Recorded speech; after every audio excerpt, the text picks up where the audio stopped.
There's an epidemic in America,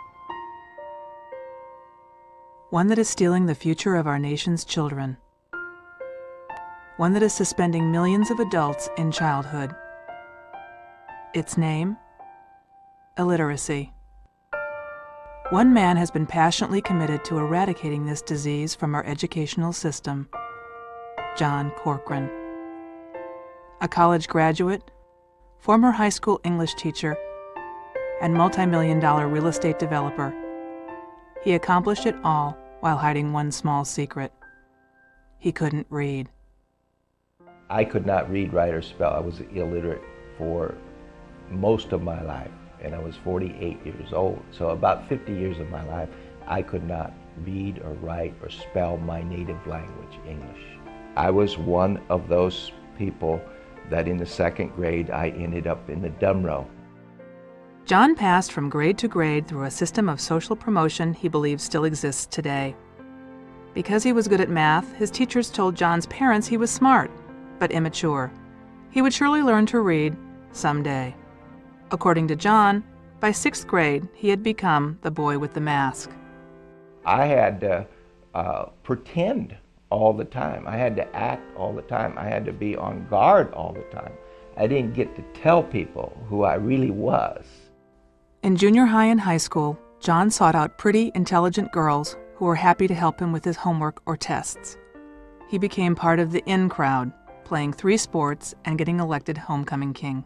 I consciously decided that it was in my best interest to make friends with the college prep kids, the smart kids, the good students, identify with that group other than to identify with the losers that couldn't read. The University at El Paso gave John a full athletic scholarship. He now faced even tougher obstacles: writing essays and passing college exams. I was always analyzing the security system, you might say. Where are the grades? Basically, how do I get that degree? After graduation, John was hired to teach English grammar, social studies, and coaching at a high school near Carlsbad, California. It was the beginning of a teaching career that would span an amazing 17 years. I almost quit every day because I knew I really did have a conscience about doing a good job. Well, how do you do a good job with one hand tied behind your back? I brought the knowledge in by bringing experts in that delivered lectures.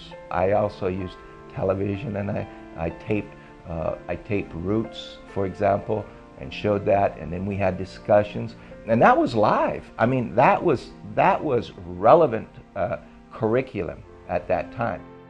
John's masquerade extended to his personal life as well. He told his wife Kathy that he couldn't read. She thought he meant he couldn't find the time. It wasn't until she overheard him trying to read a bedtime story to their 3-year-old daughter that she learned the truth.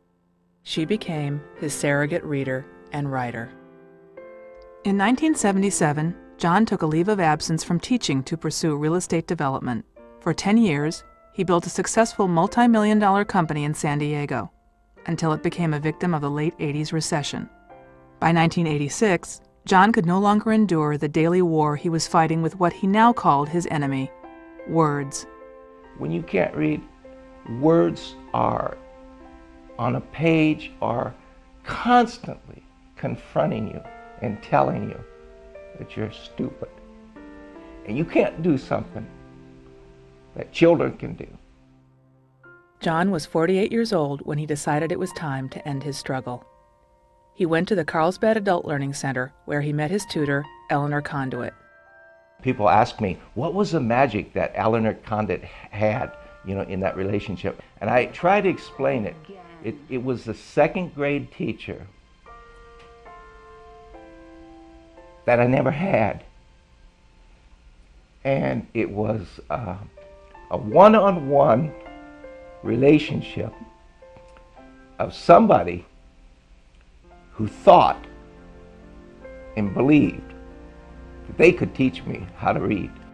Diagnostic tests confirmed that John had a problem called phonic awareness. And I couldn't distinguish the sounds in the language.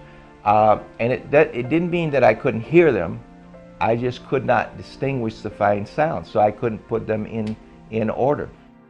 In 1987, after working on his basic skills for a little over a year, John was encouraged by Linda Jones, coordinator of the Adult Learning Center, to tell his story to 200 people at the San Diego Council on Literacy.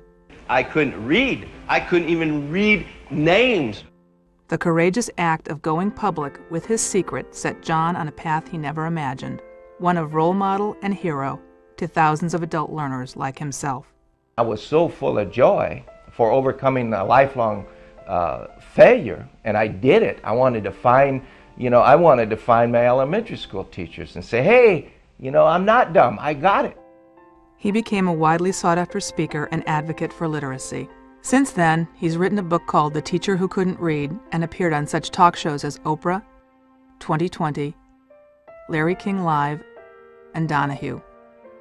Former First Lady Barbara Bush was instrumental in getting John appointed to the board of the National Institute for Literacy, a term which he continued under President Clinton. He has testified twice before Congress on illiteracy. It is as important in America today to teach an adult to read and write and spell as it is to teach a child.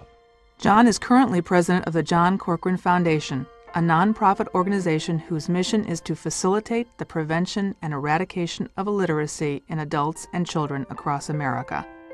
It is a role he could hardly have imagined as that little boy who was forced to sit in the back of the classroom.